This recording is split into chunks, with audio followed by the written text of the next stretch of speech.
November 10th, 2020. March 12th, 2020. 8 months ago, almost to the day, as part of my new routine, Broadway announced its shutdown. I got to my hotel room and disinfected People every here had knob, finally started to handle, realize and that switch. the virus was going to be as serious in the States as it was A few in China days and earlier, Europe. at a truck stop Up in until Montana, now, people had thought I found what seemed to be it'll the happen last in other unclaimed countries, but it pack won't of happen disinfectant wipes in America. American exceptionalism, Now I was in one Dublin, of our biggest stumbling having blocks as a arrived that nation. morning to the news that my gigs there had been cancelled.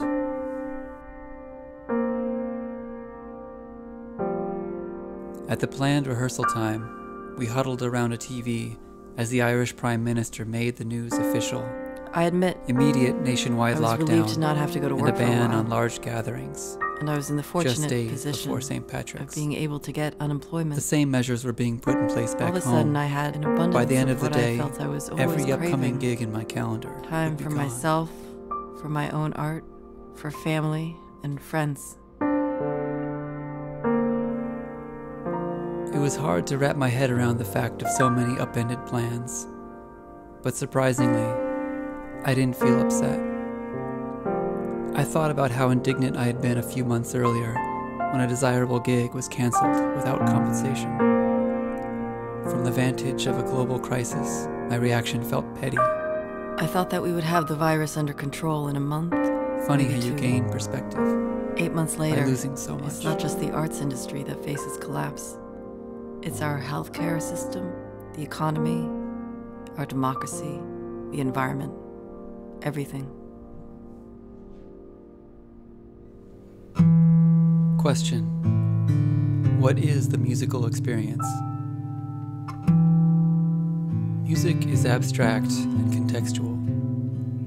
It doesn't happen in the ear. It happens in the mind and in the body and at the seat of our emotions.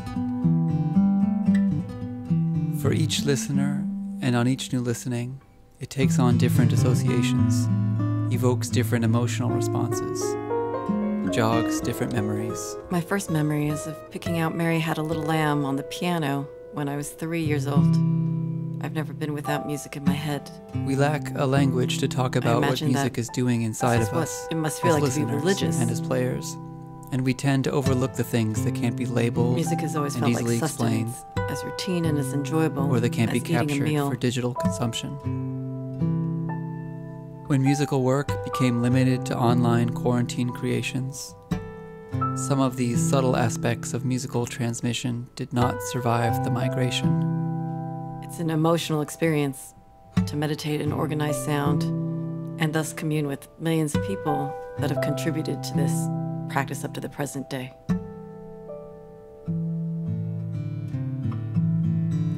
Question: what is going on under the hood of live musical performance and interaction?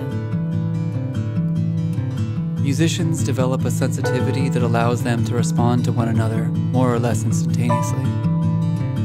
As they process and share information on a precognitive level, they intuitively modify their tone, dynamics, intonation, rhythmic feel, basically every aspect of performance, in a constant act of co-creation.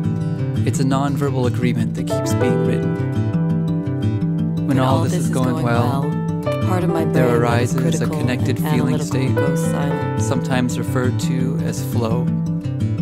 I didn't think about, let alone fully appreciate It these takes processes familiarity and trust until to they get were myself gone. to that place.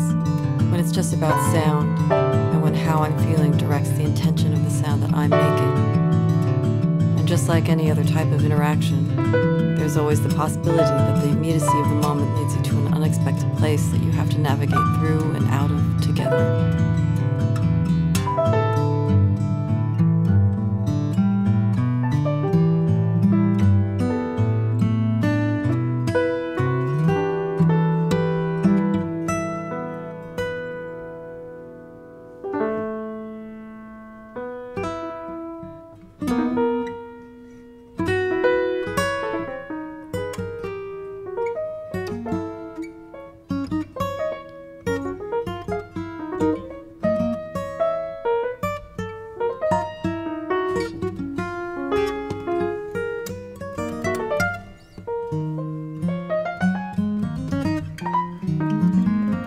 We're falling. We're falling.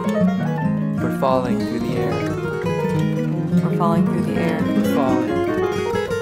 We're falling through the air. Question. What do we lose when we lose live concerts? In a concert, audience and performers attend to a shared moment in We lose time. the potential of an emotional space that is raw and honest. It is a one direct, without unmediated judgment or experience words, one that can has open channels of potential, emotion possibility, and insight and empathy, and pleasure. most of all. Question.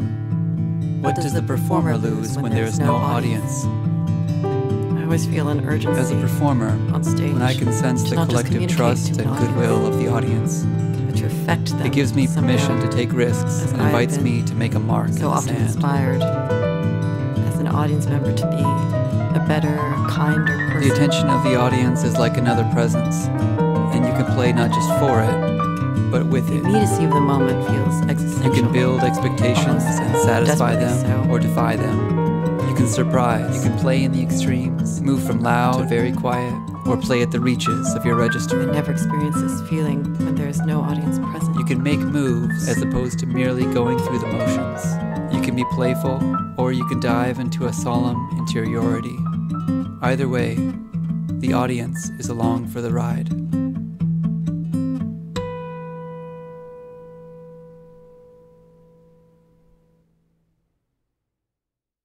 Hunter Wasser, the great philosopher, architect, painter, based his art practice on confronting what he referred to as the moral tyranny of the straight line. He believed that such lines were robbed of possibility, beauty, and a natural life. He loved long, meandering lines, accident-prone lines. It didn't really matter as long as it wasn't straight. Even in his architectural plans, he never used a ruler. I've been thinking about this not only when I draw, but also when I play music, and especially when I write and improvise. One can describe music as time-embellished, temporally organized sound, rhythmic and harmonic elements combined to express an emotional intention. In many types of Western music, time is organized into small, regular cells, referred to as bars or measures. And the tempo in which these cells occur is specified by beats per minute. In Western classical music, which is what I grew up playing, the notes played in these bars are very scripted, as is the speed in which they are played. In traditions that are more orally based, time can become flexible on a micro level, like a heartbeat that gets quicker for a moment and then settles down again. In some musics, this can be optional, or time can disappear altogether. I love improvising alone and with other people. I prefer to improvise in a way that feels more like talking. Phrases that are more exploratory than learned or idiomatically correct. Phrases that do not adhere to a strict sense of time. I like having the freedom to bark up the wrong tree, the freedom to change direction, or to explore exactly the opposite of what might initially come to mind. The freedom to defy reflex. In a way, I feel like I am rebelling against the tyranny of time.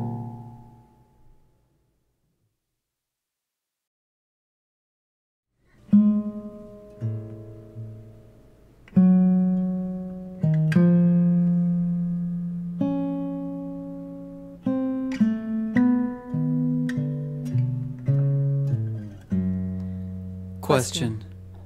What does grace in uncertainty mean to you? Having poise in moments of To instability, me, it means accepting that certainty is an illusion, meeting challenges which ultimately without prevents us from catastrophizing moving or forward. succumbing to despair. It means that we have to reckon with our In musical past, performance, accept our it's present, not letting the snags and not derail expect you, anything from the future. but working with them. I think it or also simply means that being we do able this to with move on. humility. I've been thinking about how it takes courage to be an artist, and how it takes facing your fears to be courageous. I often avoid the scary stuff by convincing myself I'm not prepared in some way, not yet ready. But maybe I've tarnished the word ready with perfectionism. Maybe courage is a better goal, risking something, relinquishing some control, moving with the moment and enjoying the scenery. John Cage once wrote, "We possess nothing. Anything, therefore, is a delight."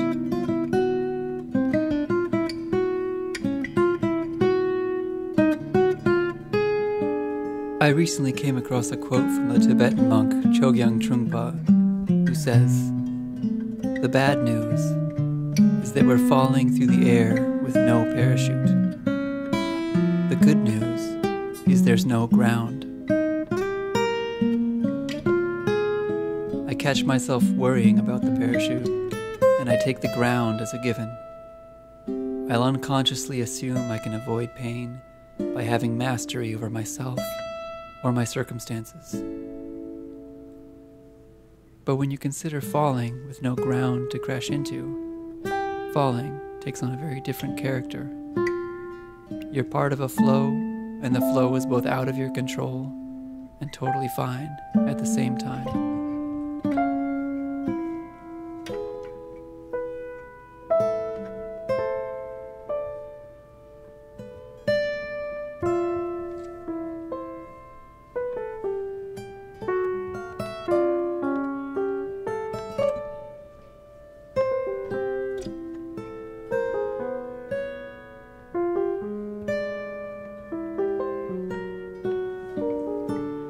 I grew up in LA in the 80s, amidst fears of nuclear war, acid rain, a disappearing ozone layer, and of course, earthquakes. There was also the added weirdness of LA being located in a desert to consider. Surely the environmental costs of taming one's surroundings would catch up to us, yet we always buy into these illusions of certainty where there are none.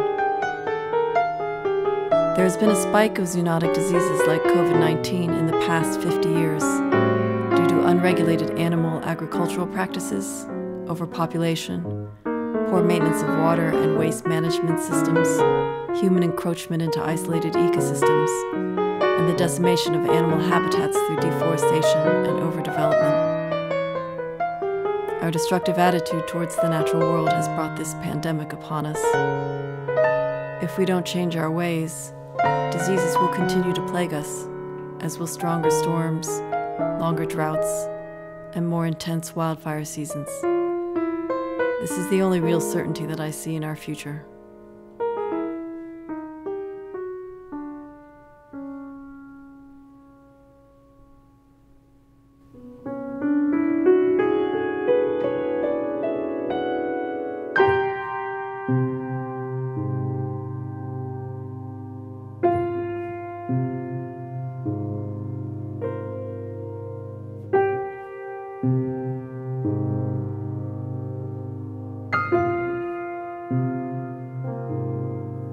While the pandemic has imposed severe limitations on our lives, there is a positive side to the pause.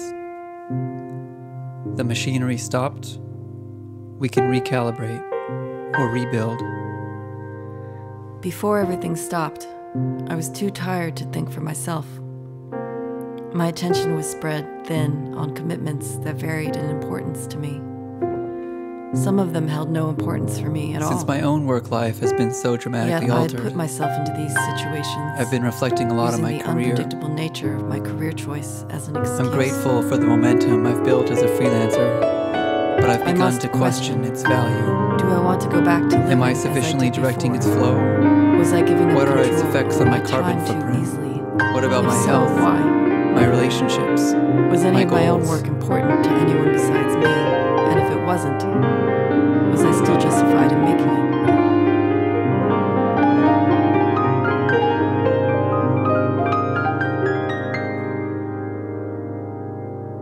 As an introvert, it has always been a struggle to balance my internal and external lives. The pandemic has set parameters on the latter, which has freed up more energy for me to be creative. I'll always have my relationships and my community to consider, as well as familial obligations, one of which is to my father, who dreamed of being a musician, but was never afforded the opportunity, and one of which is to my mother, who emigrated to the US, leaving her entire family behind so that my brother and I could make choices about how we wanted to live our lives. Without their sacrifices, I would not have become an artist. Our old schedules mean nothing, and there's nothing to base new ones on, yet time still flies by. Everything is up in the air, but honestly, I don't feel like I'm up in the air. If anything, I finally feel like an artist. I have time to breathe. I'm finally able to spend my days on my own work, on my own growth, artistic and otherwise. We all have a finite amount of time to be alive on the earth. Never have I felt this so acutely as now.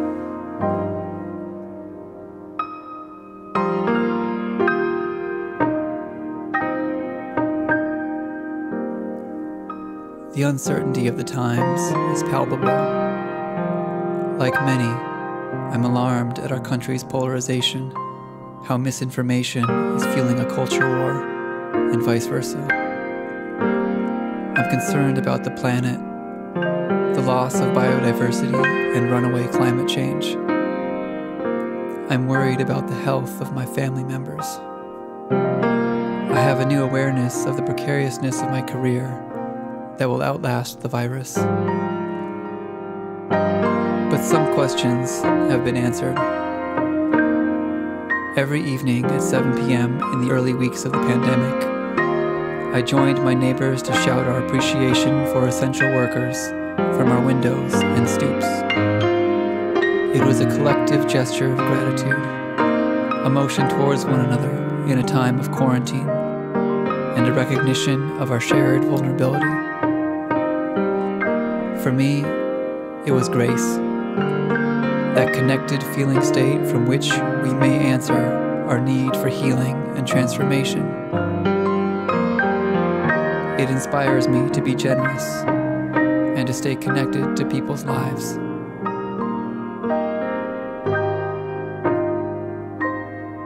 The silver lining of uncertain times might be in the answers that rebound after so many new questions. It's up to us to be good listeners.